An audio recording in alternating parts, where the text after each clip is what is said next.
అపోస్తల కార్యములు 8వ అధ్యాయము 20వ వచనం. ప్రభువు దూత నీవు లేచి దక్షిణముగా వెళ్ళి యెరూషలేము నుండి గాజాకు అరణ్య మార్గమున కలుసుకోమని ఫిలిప్పుతో చెప్పగా అతడు లేచి వెళ్ళెను. అప్పుడు ఐథియోపియాల రాణి అయిన కందాకేకుండ మంత్రి అయి ఆమె యొక్క ధనాగారం అంతటి మీద ఉన్న ఐథియోపియుడైన నపుంసకుడు ఆరాధించు యెరూషలేమునకు వచ్చి ఉండెను. అతడు తిరిగి వెళుచు తన రథం మీద కూర్చుండి ప్రవక్త యెషయా గ్రంథము చదువుచుండెను. అప్పుడు ఆత్మ ఫిలిప్పుతో నీవు ఆ రథము దగ్గరికి పోయి దాన్ని కలుసుకుని చెప్పాను. ఫిలిప్పు దగ్గరకు పరిగెత్తుకొని పోయి అతడు ప్రవక్త యెషయా గ్రంథం చదువుతుండగా విని నీవు చదువునది గ్రహించున్నావా అని అడుగుగా అతడు ఎవడైనా నాకు త్రోవ చొప్పునెడలా తోపుకుంటే ఎలాగో గ్రహింపగలనని చెప్పి రథం ఎక్కి తనతో కూర్చుండమని ఫిలిప్పును వేడుకున్నాను. అతడు లేఖనము చదువుతున్న భాగం ఎదురుగా అటు ఎదుర్కొని తర్వాత 34 వచ్చాం. అప్పుడు నపుంసకుడు ప్రవక్త ఎవరిని గూర్చి ఇలాగ చెబుతున్నాడు, తన్ను గూర్చియా వేరొకను గూర్చియా దయచేసి నాకు తెలుసుకుని ఫిలిప్పును అడిగాను. అందుకు ఫిలిప్పు నోరు తెరిచి లేఖనమును అనుసరించి అతనికి యేసును గూర్చిన సువార్త ప్రకటించను. చిన్న ప్రార్థన. ప్రేమగల తండ్రి, దయగల ప్రభువా, మీకు స్తోత్రాలు. చదివిన వాక్యాన్ని మా కొరకై దీవించండి. శరీరంలో బలహీనతలో మరి దినమంతా కూడా సహోదరులు ఉన్నారు. అయినా కానీ మీరు కావాల్సిన శక్తినిచ్చి బలమిచ్చి ఈ సమయాన్ని మాకు ఉపయోగకరంగా చేయమని, మీ వాక్యాన్ని కనపరచమని, మీరు మహిమపరచుకోమని మా ప్రభువైన యేసుక్రీస్తు వారి పేరిట స్తుతించి ప్రార్థించి వేడుకున్నాము తండ్రి. ఆమేన్. అబ్రహం గారు ఉన్నారా? మీరు చెప్తున్నప్పుడు 7 రాష్ట్రాల్లో 250 మంది కంటే ఎక్కువ విశ్వాసులు లేరని అన్నారు. మరి మీకు బేసిస్ ఏం కానీ అంతేనా కదా చెప్తున్నారు కదా, 250 మంది కంటే ఎక్కువ లేరని. ఒక గౌతి పట్టణంలోనే వేలాది మంది విశ్వాసులు ఉన్నారు. అక్కడ గొప్ప సేవ జరుగుతూ ఉంది. అలాగే మన రాష్ట్రంలో, మణిపూర్ రాష్ట్రంలో కూడా చాలామంది విశ్వాసులు రహస్యంగా ఉన్నారు. గ్రామాలకు వెళ్తే మీరు వెళ్ళింటారు అనుకుంటా. గ్రామాలకు వెళ్తుంటే గ్రామాల్లో మందిరాలు ఉన్నాయి, గ్రామాల్లో బ్యాప్టిస్ట్ సంఘాలు ఉన్నాయి. వారు పరిచర్య చేస్తున్నారు. పరిచర్య చేసి భక్తులు ఎప్పుడు వెళ్ళిపోయారు. ఆ పరిచర్య కొనసాగించడానికి ప్రభువు మనల్ని పంపించాడు. కనుక మీరు ఇంపాల్ కదా ఉండేది, ఇంపాల్ కదా ఉండేది మీరు. అదే ఆయన స్టేట్ క్యాపిటల్ ఇంపాల్ అంటారు. ఆ రాష్ట్రంలో రాజధాని మనకు హైదరాబాద్ రాజధాని. అలాగే మణిపూర్కి రాష్ట్రంలో ఇంపాల్ అనేది రాజధాని. సగోడు రాజధాని ఉన్నాడు. మరి పక్కన గ్రామాలు వెళ్తే కొండల కింద గ్రామాలు చాలా చాలా గ్రామాలు ఉన్నాయి. గ్రామాల్లో మందిరాలు ఉన్నాయి. మరి నేను వెళ్ళాను, ఒక జిల్లా హెడ్ క్వార్టర్స్కి వెళ్ళాను. 60 మైళ్ళ దూరంలో ఒక జిల్లా హెడ్ క్వార్టర్స్కి వెళ్తే నేను మా కరెంట్ డిపార్ట్మెంట్ సంబంధంగా దానికోసం వెళ్ళాను, స్టడీ కోసం వెళ్ళాను. మేము స్టడీ ముగించుకొని వస్తున్నప్పుడు ఒక చోట చిన్న హోటల్లో భోజనం చేయడం కూర్చుంటే క్యారల్స్ వినపడుతున్నాయి, క్రిస్టమస్ క్యారల్స్ వినపడుతున్నాయి. నేను అడిగాను అక్కడ ఉన్నటువంటి ఇంజనీర్ని అడిగాను, ఏంటండి ఇదంటే, ఇప్పుడు క్రిస్మస్ సీజన్ కదా, మరి ఇక్కడ క్రిస్మస్ క్యారల్స్ పాడుతున్నారు అన్న. అట్లా ఊరికి వెళ్తే అక్కడ ఊర్లో 3 చర్చిలు ఉన్నాయి. జిల్లా హెడ్ క్వార్టర్స్లో 3 చర్చిలు ఉన్నాయి. అక్కడ పని జరుగుతుంది. మరి గొప్పగా మన ప్రధాన సంఘాలు అనేటివి ఎక్కువ లేకపోయినా కానీ విశ్వాస సంఘాలు ఉన్నాయి. మనం చేసే ప్రధాన సంఘాలు చేసే సేవ కాదు, ఇతరులు చాలామంది సేవ చేస్తున్నారు. మనకంటే ఎంతో ఎక్కువగా గొప్పగా ఘనంగా సేవ చేస్తున్నారు. కనుక వాళ్ళ కొరకు కూడా ప్రార్థన చేస్తాం. గ్రామాదుల్లో ఎక్కువగా ఇంపాల్లో చాలా కష్టం సువార్త చెప్పడానికి. మీరు చూసిన సిటీలో సువార్త చెప్పడానికి కష్టం, కానీ గ్రామాల్లో సువార్త చెప్పడం చాలా సులభం, వింటారు కూడా. వాడు గ్రామాల్లో ఏ గ్రామానికి వెళ్ళినా కానీ మందిరం కనిపిస్తుంది. నేను అడిగానయ్యా ఎవరు చేశారు ఇక్కడ సేవ చేశారని ఆ ఇంజనీర్ అడిగితే, ఆ ఇంజనీర్ కూడా అన్నాడు నేను కూడా క్రిస్టియన్ అండి అన్నాడు. ఎగ్జిక్యూటివ్ ఇంజనీర్ ఆయన, ఎలక్ట్రిసిటీ డిపార్ట్మెంట్ ఎగ్జిక్యూటివ్ ఇంజనీర్గా ఉంటూ క్రైస్తవుడుగా ఉన్నాడు ఆయన. నేను కూడా క్రైస్తవుని అని చెప్పాడు. ఆ భయంకరమైన రాష్ట్రంలో విశ్వాసులు ఉన్నారు. ఆ మహాదేవుడు తన యొక్క సంకల్పాన్ని ప్రతి స్థలంలో కూడా పని జరిగిస్తున్నారు. మరి ఈ 7 రాష్ట్రాల్లో మిజోరాం అనే ఒక రాష్ట్రం ఉంది. మీరు ఏమంటారు? ఆ మిజోరాం రాష్ట్రంలో క్రైస్తవులు 80 మంది ఉన్నారు. పాపులేషన్లో ఉన్న జనాభాలో 80 మంది క్రైస్తవులు. నామకార్థ క్రైస్తవులు కావచ్చు, కానీ వారిలో నమ్మిన వారు, విశ్వాసం ఇచ్చిన వారు, నమ్ముకున్న వారు, రక్షణ పొందిన వారు చాలా మంది ఉంటారు. 80% క్రైస్తవులు ఉన్నారు. ఎక్కడికి వెళ్ళినా వినపడుతుంటాయి, పాటలు వినపడుతుంటాయి, సందేశం వినపడుతుంది. టీవీ ఛానల్స్ మిజోరాంలో 4 ఛానల్స్ క్రిస్టియన్ ఛానల్స్ ఉన్నాయి. కాబట్టి మరి ప్రభు జరిగిస్తున్నాడు. అందులో ఒక భాగంగా ఒక చిన్న చుక్కగా, సముద్రంలో చుక్కగా మనలో ప్రభు వాడుకుంటే దాని ప్రభు కొరకే మనం పనిచేస్తాము. మరి అందరి కొరకు ప్రార్థన చేస్తాము, ఈ పరిచయ కొరకు ప్రార్థన చేస్తాము. అస్సాం రాష్ట్రం చిన్న పెద్ద రాష్ట్రం, 7 రాష్ట్రాలు చెప్పారు కదా. 7లో పెద్ద రాష్ట్రం అస్సాం రాష్ట్రం. అస్సాం రాష్ట్రానికి గౌహతి అనేది హెడ్ క్వార్టర్స్. సౌరుడు వెళ్ళాలంటే విజయవాడ ట్రైన్కి గౌహతికి వెళ్ళి అక్కడి నుంచి బస్సులో కానీ లారీలు కానీ పట్టుకొని మణిపూర్కి రావాలి. అక్కడ చాలా కష్టం. ఆ మణిపూర్ రాష్ట్రంలో ఉన్నటువంటి భయంకరమైన పరిస్థితి ఏంటంటే, నేను ఎలక్ట్రిసిటీ డిపార్ట్మెంట్ వాళ్ళతో మాట్లాడుతుంటే ఒక దినమున ఒక ఆఫీస్లో ఉన్నాం మేము. దాదాపు 1 గంట ఉంటుంది. ఆ ఇంజనీర్ను మిలిటెంట్స్ పిలిచారు. ఆయన చెప్పాడు, ఆయన వెళ్తున్నాను. ఇవి ఏంటంటే, వారు జీతం వస్తే, ప్రతి నెల జీతం వస్తే జీతంలో 10% వాళ్ళ జీతం నుంచి వాళ్ళకు డబ్బు ఇవ్వాలి. అది ఇవ్వడానికి రమ్మన్నారు. వెళ్తున్నాను, ఇచ్చేస్తాను అని చెప్పన్నారు. తర్వాత అడిగాను, ఎందుకు నువ్వు పోలీస్ కంప్లైంట్ అంటే, అయ్యా పోలీసు వాళ్ళు కూడా ఇస్తున్నారు, వాళ్ళ జీతం నుండి 10% మిలిటెంట్స్కి ఇస్తున్నారండి, మాకెవరు సాయం చేస్తారు, మేమేదో పని చేసుకోవాలంటే వారికి ఇచ్చేసేసి మా పని చేసుకుంటే మేము ఉండాలన్నారు. అంటే అంత భయంకరంగా ఉంటారు. ఆ మిలిటెంట్స్ నాగాలాండ్లో ఉన్న క్రిస్టియన్స్ వాళ్ళు మణిపూర్కి వచ్చేసేసి నామకార్థ క్రైస్తవులుగా ఉంటూ ఈ మిలిటెంట్స్గా తిరిగిపోయి ఈ డబ్బు వసూలు చేసుకొని డబ్బు ద్వారా వాళ్ళ కార్యకలాపాలు కలుపుతున్నారు. కానీ దేవుని నమ్మిన వారు ఉన్నారు. ఇంఫాల్లో తక్కువ, చాలా తక్కువ. ఇంఫాల్ సిటీలో చెప్పడానికి అవకాశం లేదు, భయంకరంగా ఉంది. కానీ గ్రామాలకు వెళ్తే చాలా గొప్ప పని ఉంది. వాక్యం వింటారు, మరి అంగీకరిస్తారు, మందిరాలు ఉన్నాయి కనుక వాటి మీద కూడా కొంత దృష్టించండి, ప్రార్థన చేయండి. ఎవరైనా వెళ్తే గ్రామాలకు వెళ్ళండి. గ్రామాలకు వెళ్తే మంచి పని చేయడానికి అవకాశం సంపాదించడానికి. కనుక ఈ సమయంలో ప్రేమైన వాళ్ళరా, మనం చూసిన మాట్లాడుకున్నా ఫిలిప్పును ఫిలిప్ ఎవరండి? ప్రభు చదువుకున్నాం కదా, సువార్తికుడు అని ఉంది కదండి. సువార్తికుడు అనే మాట, ఫిలిప్ సువార్తికుడు అని ఎక్కడ రాయబడింది? మీరు వాక్యం విని వారు చెప్పాలి. 21 వచనం, 8వ వచనం. అపోస్తల కార్యములు 21వ అధ్యాయము 8వ వచనంలో 7గురిలో ఒకడును సువార్తికుడైన ఫిలిప్పు అని వ్రాయబడింది. 7గురిలో ఒకరంటే 7 ఎవరు? పరిసారు ఎక్కడ కనపడతారు వాళ్ళు? 6వ అధ్యాయం కనపడతారు. ఆ 6లో ఉన్నటువంటి శ్రేష్టమైన గుణాలు కొన్ని గమనిస్తాం. ఎలాంటి గుణాలు అంటే 6వ అధ్యాయంలో మనం గమనించండి. 3వ వచనం, 6వ అధ్యాయం 3వ వచనం. కాబట్టి సహోదరులారా, ఆత్మతోనూ జ్ఞానముతోనూ నిండుకొని మంచి పేరు పొందిన 7 మనుషులను మీలో ఏర్పరచుకున్నది, మేము వారిని ఈ పనికి నియమితం. ఇక్కడ క్వాలిఫికేషన్స్ చూడండి. ఆత్మతోనూ జ్ఞానముతోనూ నిండుకొని మంచి పేరు పొందినవాడు. అక్కడ తర్వాత 5వ వచనం.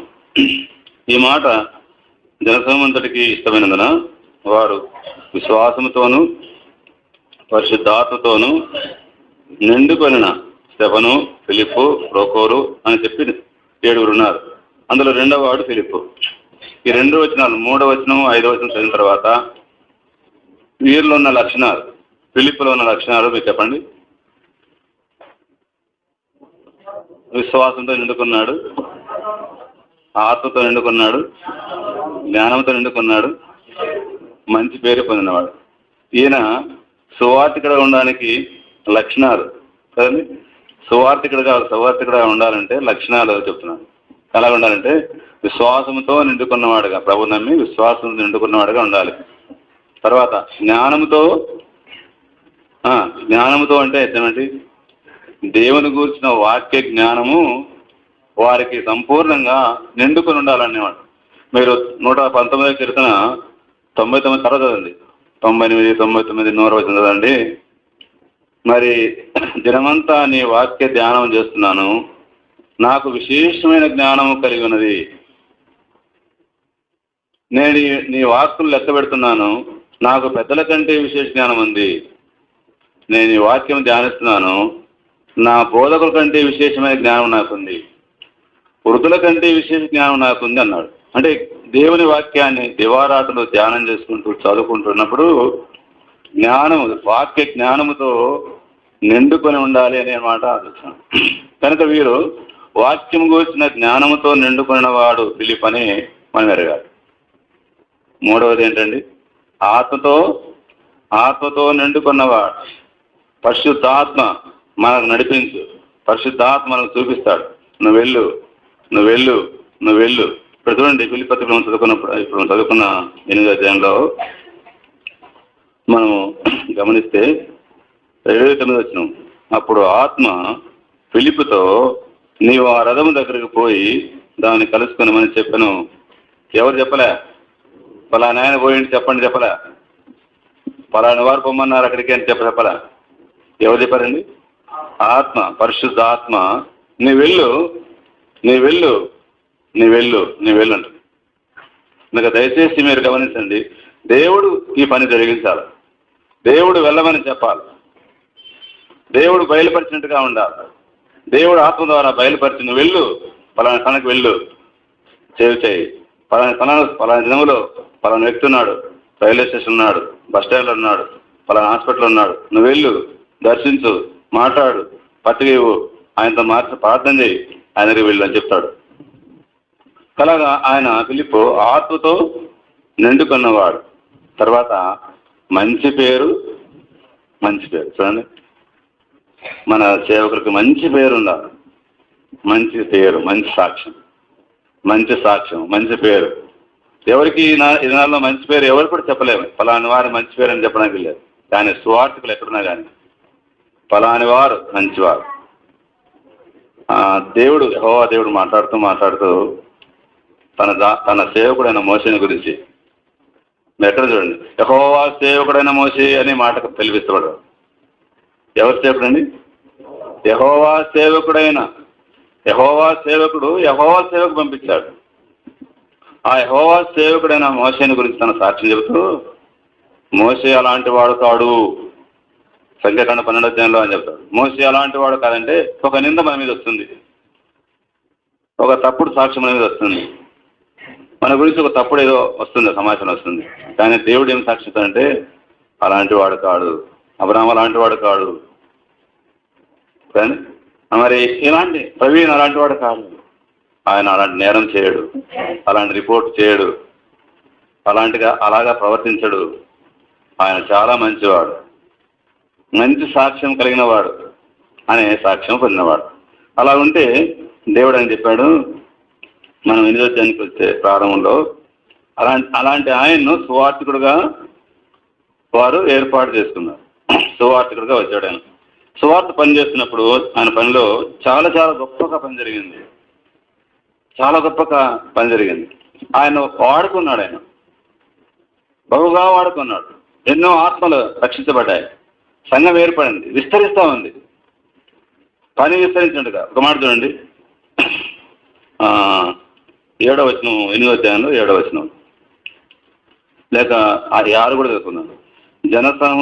జనసమూహములు విని ఫిలిప్పు చేసిన సూచకులను చూసినందున అతడు చెప్పిన మాటలందు ఏక మనసుతో లక్ష్యముంచిరి. సౌలు టౌన్లో ఒకసారి మైక్ తీసుకొని చెప్తే జనాలు చక్కగా ఉన్నారని మంచి మాట కదండి, మంచి స్వార్థ. వారు అందరూ కూడా ఏమనంటే చెప్పిన మాటలందు ఏక మనసుతో లక్ష్యముంచిరి. ఎందుకంటే ఆత్మతో నిండుకొని ఆత్మతో దేవుని వాక్యాన్ని ప్రకటించినప్పుడు ఆ వాక్యం వారిని ఆకర్షిస్తుంది, ఆ వాక్యం వారి హృదయాల్లో పనిచేస్తుంది. ఆ వాక్యం విన్నవారు ఆ వాక్యం మీద లక్ష్యం ఇస్తారన్నమాట ఉంది. అక్కడ నుండి 7వ వచనంలో అనేకులు పట్టిన అపవిత్ర ఆత్మలు పెద్ద కేకలు వేసి వారిని వెదిరిపోయాను.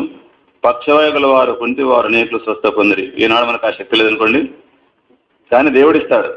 ఆత్మతో నింపబడి మరి జ్ఞానం కలిగి ప్రభు కొరకు నిలబడితే ఈనాడు కూడా అలాంటి శక్తి ఇస్తాడు. ప్రార్థన చేస్తే జ్వరాలు బాగుపడతాయి, ప్రార్థన చేస్తే స్వస్థపడుతూ ఉంటాయి. అయితే మనకు ఉంటే సరే మంచిదే, లేకపోతే దాని విషయం పట్టించుకుంటాను. కానీ ఎన్ని వచ్చిన అందుకు ఆ పట్టణంలో మిగుల సంతోషము కలిగను మిగుల సంతోషం కలదు. తర్వాత చూస్తే 9వ వచనంలో సీమోను అనగా మనుష్యుడు లోగడ పట్టణంలో గాడి చేసు తాను ఎవడో ఒకడు గొప్పవాడని చెప్పుకొనుచు సమర మనుషుని భ్రమపరచును. కొద్దివాడు మొదలుకొని గొప్పవారి వరకు అందరూ దేవుడి మహాశక్తిని అది చెప్తున్నారు. అలా అయిన తర్వాత 12వ వచనం, అయితే ఫిలిప్పు దేవుని రాజ్యం గురించి యేసుక్రీస్తు నామమును గురించి సువార్త ప్రకటించుండగా వారు అతన్ని నమ్మి పురుషులను స్త్రీలను బాప్తిస్మము పొందిరి. ఫిలిప్పు దేవుని రాజ్యం గురించి యేసుక్రీస్తు నామమును గురించి సువార్త ప్రకటించుతుండగా, సువార్త ప్రకటిస్తున్నాడు ఆయన. సువార్థికుడు అని ఇక్కడ 21వ అధ్యాయంలో ఎన్ని వచ్చిందో పరిశుద్ధాత్మ దేవుడు రాయించాడు.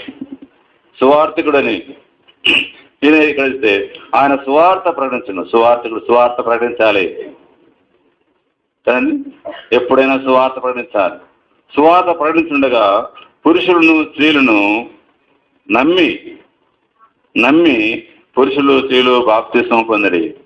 నమ్మారు, బాప్తిస్తున్నారు. పిల్లరా మీరేమనుకోద్దు, మనం సేవ ప్రభు విషయంలో, ప్రభు ఏర్పాట్లో, ప్రభు పిలుపులో ఉండి మనం సేవ చేస్తుంటా ఉంటే తప్పనిసరిగా ఆత్మలు రక్షించబడతాయి. జనాలు విస్తరిస్తారు, చేర్చబడతారు, ప్రభు సమకూరుస్తాడు. ఆ పనికి పిలిచినవాడు ఆయన, పని ఆయనది. ఆ పనికి కావాల్సిన వస్తువులు కావాల్సిన ఇచ్చేది ఆయన. మరి ఆత్మల కొరకై, రక్షణ కొరకై ఆయన పని జరిగించేవాడు ఆయన. ఆ సువార్త ఫలిస్తుంది.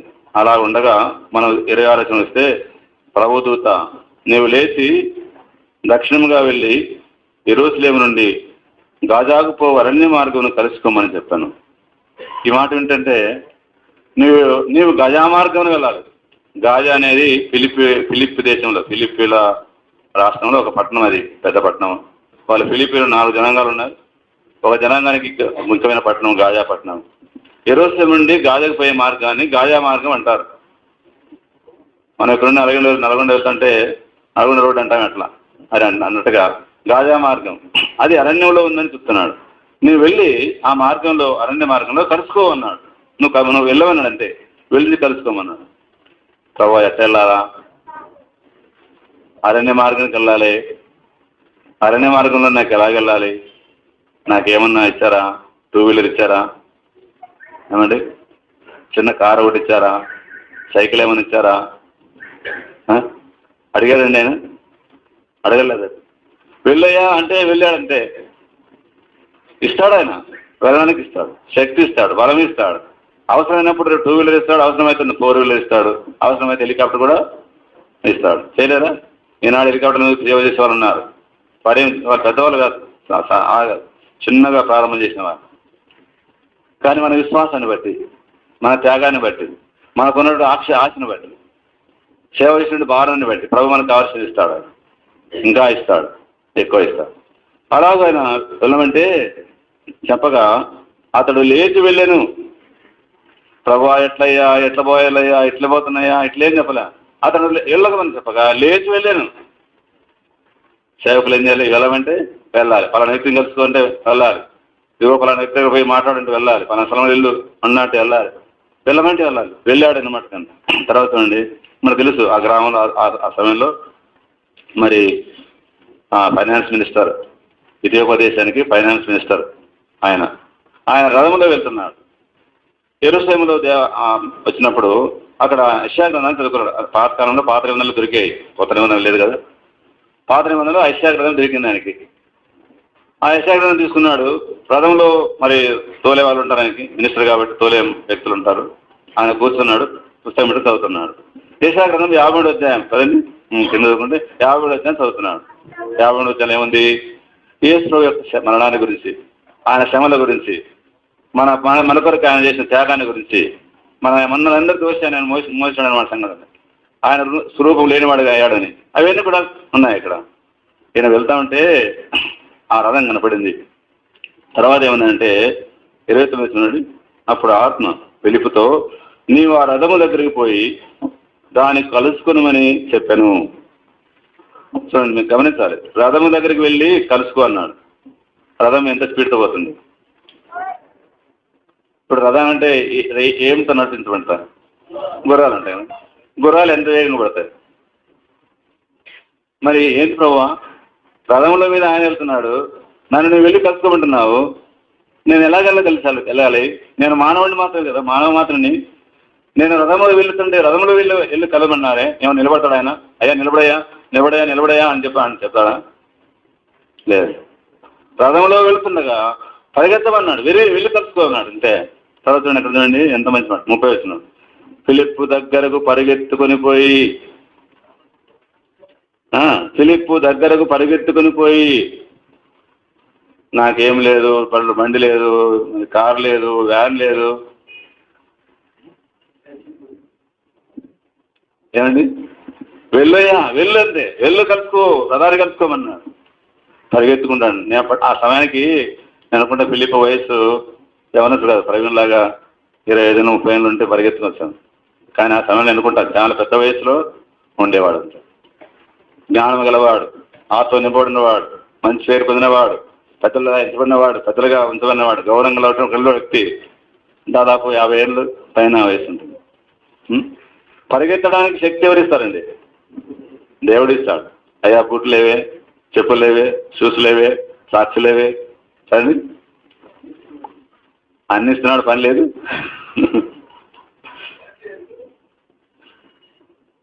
మరి ఆయన పరిగెత్తుకొని పోయి అతడు ప్రవక్త విషయాలను చదువుతుండగా విని, ఆయన చిన్న చదువుతున్నాడా గట్టి చదువుతున్నాడా? గట్టి చదువుతున్నాడు. లేకపోతే ఎంత వినపడుతుంది?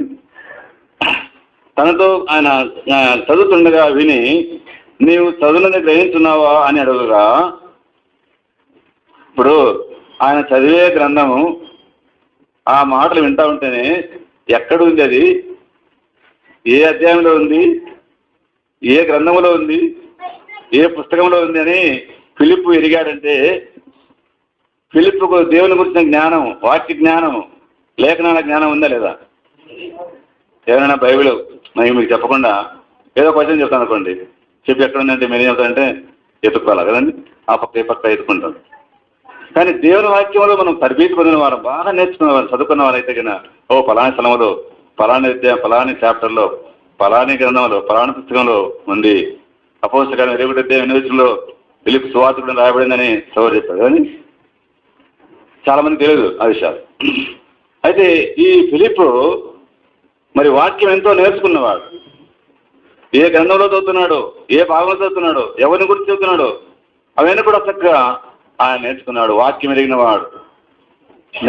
వాక్యం ఎరగాలి, వాక్యం నేర్చుకోవాలి, వాక్యం చదవాలి, వాక్యం ఎరగాలి. ఒక చిన్న హెచ్చరిక ఒక మాట చూపిస్తుంది చూడండి. తిమోతి మొదటి పత్రిక, పౌలు తిమోతికి రాసిన మొదటి పత్రిక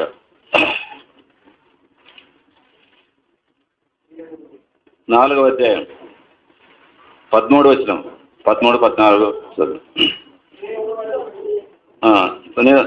నేను వచ్చే వరకు వినాలి. నేను వచ్చే వరకు చదువుట ఎందును, హెచ్చరించడం ఎందును, బోధించడం ఎందును జాగ్రత్తగా ఉండము. చదువుట ఎందు అన్నాడు. ఎవరికి చెప్తాడు ఈ మాట? తిమోతికి. ఎవరు చెబుతున్నారు? పౌలు చెప్తున్నాడు. పౌలుకు తిమోతికి చదవాల్సిన అవసరం ఉందా? ఎందుకు? ఆయన బాల్యం నుండి శక్తిగల లేఖనాలు బాల్యం నుండి ఎరిగినవాడు. అమ్మ నేర్పింది, అవ్వ నేర్పింది, వాక్యం నేర్పించారు. అమ్మ పిల్లలకు వాక్యం నేర్పించండి. సోదరులారా, మీ పిల్లలకు వాక్యం నేర్పించండి, చిన్నతనంలో నేర్పించండి. నువ్వు బాల్యం నుండి లేఖనం ఎరిగినవాడు అంటున్నాడు. మరి ఈయన మన చదవాలా? ఎంత వచ్చినా కానీ, ఎంత ఎరిగినా కానీ మరలా చదివిన వచ్చినమే, ప్రసంగాలు చేసిన అంశమే మళ్ళా చదవండి. మళ్ళా నూతనమైనటువంటి రీతిగా దేవుడు పరిశుద్ధాత్మ మనకు బయలుపరుస్తాడు. నా అనుభవాలు చెప్తున్నాను. చదివిన భాగమే 100 సార్లు చదువుతావు. మనం ఒకసారి నేను ఒక చిన్న చెప్తాను. 90వ కీర్తన ఎవరు రాశారండి? మోసే రాశారు. ఆ కీర్తన మీద పైన హెడ్డింగ్ ఏమంది? దైవజనుడైన మోసే చేసిన ప్రార్థన, కీర్తన కాదు, ప్రార్థన ఉంది. అంటే దైవజనుడు ప్రార్థన చేస్తున్నాడు అని నేర్పిస్తున్నాడు. అంటే మోసే ప్రార్థన చేస్తున్నాడు, దేవా జ్ఞానవుడిదేమో నాకు దయచేయి. ఏమడుతున్నాడు? ఎంత వయసు? చాలా పెద్ద వయసు అని. దేవుని చేత వాడబడిన దైవజనుడు ఎంతో గొప్పగా పనిచేసినాడు. కానీ ఆ పైన దైవజనుడు చేసిన ప్రార్థన అని ఉంది. దైవజనుడు ప్రార్థన చేయాలి, సేవకులు ప్రార్థన చేయాలి. అంటే లేఖనాలు ఎరగాలి, లేఖనాలు నేర్చుకోవాలి, లేఖనాలు లోతుగా ఉండాలి. అందుకే చదువుటైందును తిమోతి, చదువుటైందును చదివిన తర్వాత హెచ్చరించాల కదండి. అదే తర్వాత చదివిన తర్వాత బోధించడం. చదవకుండా బోధించడం, ఎక్కడికైనా వెళ్తున్నాం కదండి, ప్రిపరేషన్ ఉండదు, ప్రార్థన ఉండదు, ఏదో వెళ్తాం, ఏ మాట ఇస్తే ఆ మాట చెప్తాం. స్వార్థ చెప్పంటే ఏది ఇస్తే చెప్తాం. వినండి, మీరు గమనించండి. పల్లెలో గ్రామాలకు సువార్తకు వెళ్ళినప్పుడు సువార్తకు వెళ్ళి మైకిచ్చి మాట్లాడడం అంటే ఏమొస్తే అది అంతే. నువ్వు ప్రార్థించావా, కనిపెట్టావా, ఏ మాటలు చెప్పాలని అనుకున్నావా, ఆ మాట ప్రభు అందిస్తాడు, ఆ వచనాలు అందిస్తాడు.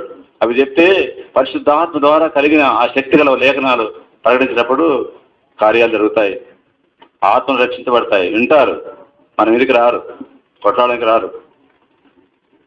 వాళ్ళు దేవుడి కార్యాలు జరుగుతాయంటే వారు నిలబడి ఆశ్చర్యంగా వింటారు. మరి అలా చెప్పిన తర్వాత చూడండి, తర్వాత ఆయన గురించి చూస్తే 16వ వచనంలో నిన్ను గూర్చి నీ బోధన గూర్చి జాగ్రత్త కలిగి ఉండము. ఏమండి వినాలా? నీ బోధన గురించి జాగ్రత్త కలిగి ఉండము. సంఘాల్లో పనిచేస్తున్నారు, సంఘానికి ఏం వర్తమానం ఇస్తున్నారు, ఏ వాక్యం అందిస్తున్నారు, ఎలాగ వారితో మాట్లాడుతున్నారు, ఏ అంశాలు మాట్లాడుతున్నారు, ప్రార్థన చేసి కనిపెట్టిన మాట్లాడుతున్నారా, ఏదో వీళ్ళంతకు ఏమొస్తుంది, వీళ్ళందరూ నాయకులు పల్లెలు ఇస్తున్నారు, వాళ్ళకి ఏం ఏదో చెప్తుంటారు వెళ్ళిపోతారు అనే రీతిగా చేస్తున్నావా? నీ బోధన గురించి జాగ్రత్త పడము. నువ్వు చెప్పే మాట దేవుని మాటలు, నువ్వు అందించే మాట దేవుని మాటలు. ఆ మాట అందించే ప్రభు కార్యం జరగాల, ప్రభు బిడ్డలో మార్పు కలగాల, ప్రభు బిడ్డలో హృదయాల్లో మార్పు కలగాలి, కఠిన హృదయాలు మార్చబడాలి, జీవిత విధానం మార్చబడాలి. ఉందా అంటే ఉందండి, లేదని ఒప్పుకోవాలి. వీటిలో నిలకడగా ఉండు అంటే చదువుటైందను, హెచ్చరించడైందను, బోధించడైందను జాగ్రత్త కలిగి ఉండము. నిలకడగా ఉండు. అనుభవించే కొద్దీ మనం చిన్న అంట పట్టేస్తాం. ఏముంది గంట మీ అనుభవం మీ అనుభవం అవసరం లేదు. మనకు కావాల్సింది ఆత్మ నడిపింపు, ఆత్మ సహాయం. చూడండి, అది చేస్తే నీవు ఇలాగూ చేసి నిన్నును నీ బోధ వినువారిని రక్షించుకొందువు. నీ బోధ వినువారిని రక్షించుకొందువు. మన బోధ వినేవారు ఎంతకాలం రక్షించబడక? ఇప్పుడు మీ సంఘాల్లో, మీ సేవలో, మీ పరిచర్యలో ఆత్మ రక్షించబడక ఎంతకాలమైంది? 2009 సంవత్సరం అయిపోతుంది, 2010 సంవత్సరం వెళ్తున్నాం. ఎంతమంది మన బోధ ద్వారా రక్షణ పొందారు? ఎంతమంది సంఘంలో యాడ్ అయినారు? ఎంతమంది రక్షించబడిన వారు యాడ్ అయినారు? చాలా మంది వస్తారండి, మామూలు వచ్చే వాళ్ళు వస్తుంటారు. అది కాదు కావాల్సింది. రక్షణ పొందిన వారు ఎంతమంది వస్తున్నారు? ఎంతమంది వస్తుంది? అలాగ నువ్వు చేస్తే నీ బోధైన వారిని నువ్వు రక్షించుకుంటావు. తిమోతి ఇలా అవుతాయి. జాగ్రత్తగా ఉండు, నిలకడగా ఉండు, చదువుతాయందు, హెచ్చరించడందు, బోధించడందు జాగ్రత్త కలిగి ఉండు. నీ విషయమై నీవు జాగ్రత్తగా ఉండు. అలాగ చేసినటువంటి ఫిలిప్కి ఏమండి వాక్యం తెలుసు. యెషయా గ్రంథం చదువుతున్నాడు, ఈయన 53వ అధ్యాయం చదువుతున్నాడు అని చెప్పేసి తర్వాత చూడండి 35వ వచనంలో అందుకు ఫిలిప్పు నోరు తెరిచి ఆ లేఖనమును అనుసరించి అతనికి యేసును గూర్చిన సువార్త ప్రకటించను.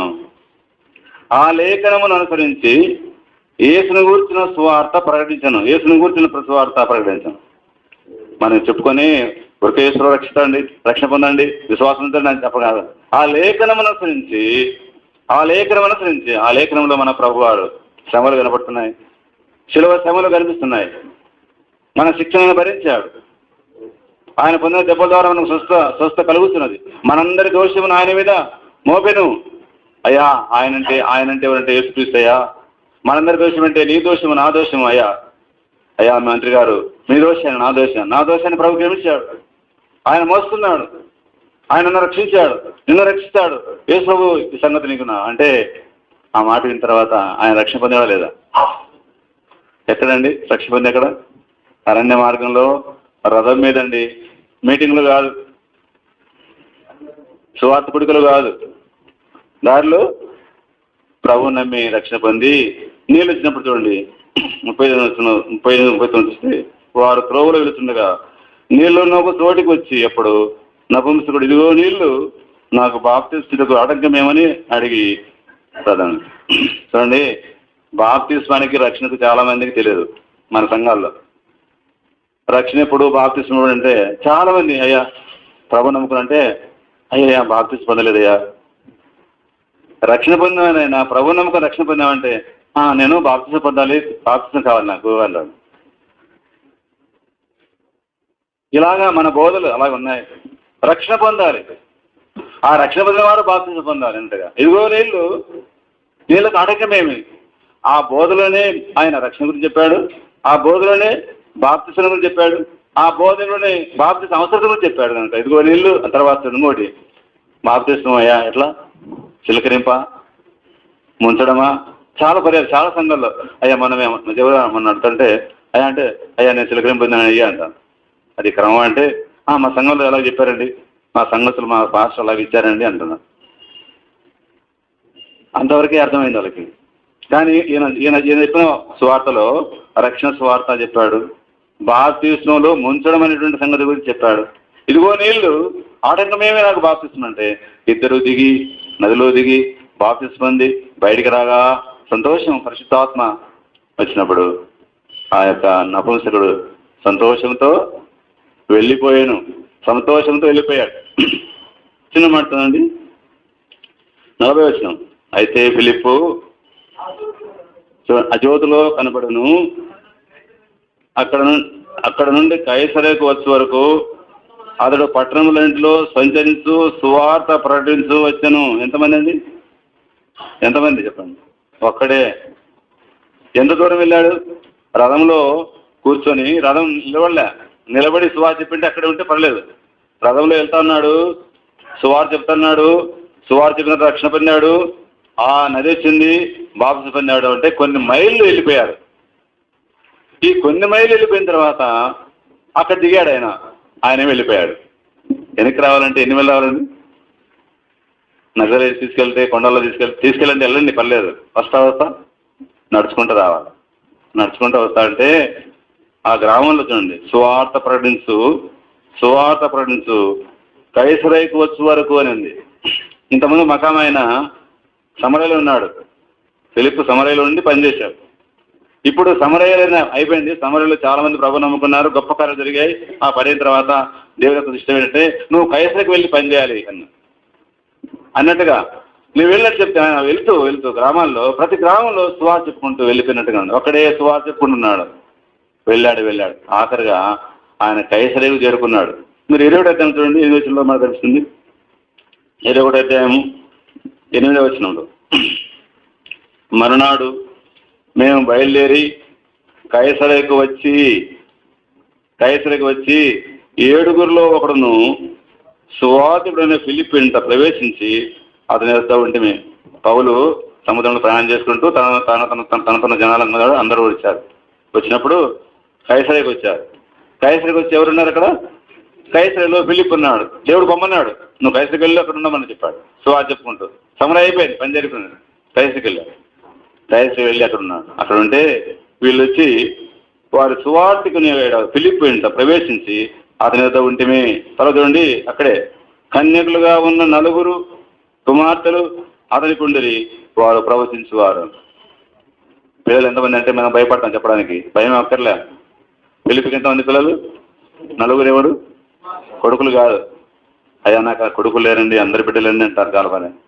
ఆయన కొడుకులు లేరు, కుమార్తెలే ఉన్నారు. 4 కుమార్తెలు ఉన్నారు. 4 అయ్యా 4 ఇంత భారం పెట్టామని ప్రభు ఆయన అడగలే. ఆయన సువార్తికుడు, ఆయన సువార్త పని చేసేవాడు. ఆయన పిల్లలు ఎక్కువ మంది ఉన్నారు, పర్లేదు. కానీ ఇప్పుడు చూడండి, వారు ప్రవర్తించువారు అంటే పిల్లలను ప్రభుత్వం నడిపించారా లేదా? మన పిల్లలు రక్షణ పొందారండి? మన సేవకుల పిల్లలు అందరూ రక్షణ పొందారా? రక్షణ పొందడానికి మనం ఏం చేయాలి? కన్నీరు కార్చాలి కదండి. నీ పిల్లల కొరకు ఏడు, వేకోజాములి కన్నీరు కార్చు, నీ కుమ్మరించు, నీ కన్నీరు కమ్మరించు, హృదయాలు కుమ్మరించు అంటున్నాడు. పిల్లల రక్షణ కొరకు అయ్యా కన్నీరు కార్చండి. యెరూషలేము కుమార్తెలారా, నా విషయం మీరు చింతించొద్దు, కానీ మీ పిల్లల విషయమై మీరు చింతించండి, మీ కన్నీరు కార్చండి అని యేసు ప్రభువు వారు చెబుతున్నారు. మీ పిల్లల కొరకై, మీ బంధువుల కొరకై, కుటుంబం వారి కొరకై, రక్షణ వారి కొరకై కాచండి. వారు ప్రభు నమ్ముకుంటారు. వారు ప్రవచించేవారనింది. తర్వాత నుండి 10వ వచనంలో మేము అనేక దినములు అక్కడ ఉండగా అనింది. ఒక సేవకుడు అండి, సువార్తికుడి ఇంట్లో పౌలుతో కూడా ఉన్న జనమును వాళ్ళందరూ కూడా వచ్చి ఆ కైసరలో అనేక దినములు అక్కడ ఉంటేమంటే ఆ ఇంట్లోనే ఉన్నారు, పరిచర్య చేస్తున్నాడు. అన్నీ ఎక్కడి నుంచి వచ్చిందండి? ఆ దినాలు ఎక్కడి నుంచి వచ్చింది? డబ్బులు ఎక్కడి నుంచి? సమృద్ధి ఆహారం కూడా వచ్చింది. కానీ దేవుడు అండి అవన్నీ రాయాలి, అవన్నీ అవసరం లేదు కాబట్టి దేవుడు రాయాలి. ఇక్కడ మన శరీరమైన వాటి విషయమై అవసరమే, కానీ ఆయన తెలుసు, ఆయన వాటి విషయమై రాయబడలేదు. కానీ ఏం రాశారంటే వారు అనేక దినములు ఉండి కైసరలో పనిచేశారు. ఆ సేవకుడికై ఈయన సపోర్ట్ చేశాడు. ఆ సేవకుని కుటుంబంలో పెట్టుకుని ఆదరించాడు. గొప్ప పని చేశాడు. ఇలాంటి గొప్ప కార్యాలు ఎలా జరిగాయి చెప్పండి? ఆత్మకార్యము, మంచి పేరు, మంచి సాక్ష్యము, జ్ఞానంతో నింపబడినవాడు, వాక్యంతో నింపబడినవాడు, ఆత్మనిష్ట భారం కలిగినవాడు, ప్రభువు అనుకున్నవాడు, ప్రభు బొమ్మంటే పోయిన వెళ్ళినవాడు, ప్రభు ఇష్ట ప్రకారం సేవ చేసినవాడు, ప్రభు సేవలో కొనసాగినవాడు. ఇలా గొప్ప కార్యాలు చేశాడు. కనుక పిల్లలందరం కూడా కొంచెమైనా అయా పిలుపులాగా మాకు కూడా అలాంటి మనసు ఇవ్వండి, అలాంటి స్తోమత ఇవ్వండి, అలాంటి నింపుదల ఇవ్వండి, అలాంటి మంచి విశ్వాసం ఇవ్వండి, అలాంటి పట్టుదల ఇవ్వండి, అలాంటి ప్రార్థనా జీవితం ఇవ్వండి, అలాంటి పరిచయం ఇవ్వండి, అలాంటి త్యాగం ఇవ్వండి అని చెప్పి ప్రార్థన చేసుకుని ప్రభు కొరకే ముందుకు సాగాలని ప్రభు కోరుతున్నాను. ప్రభు ఈ మాట మన కొరకే దీవించుకోవాలి.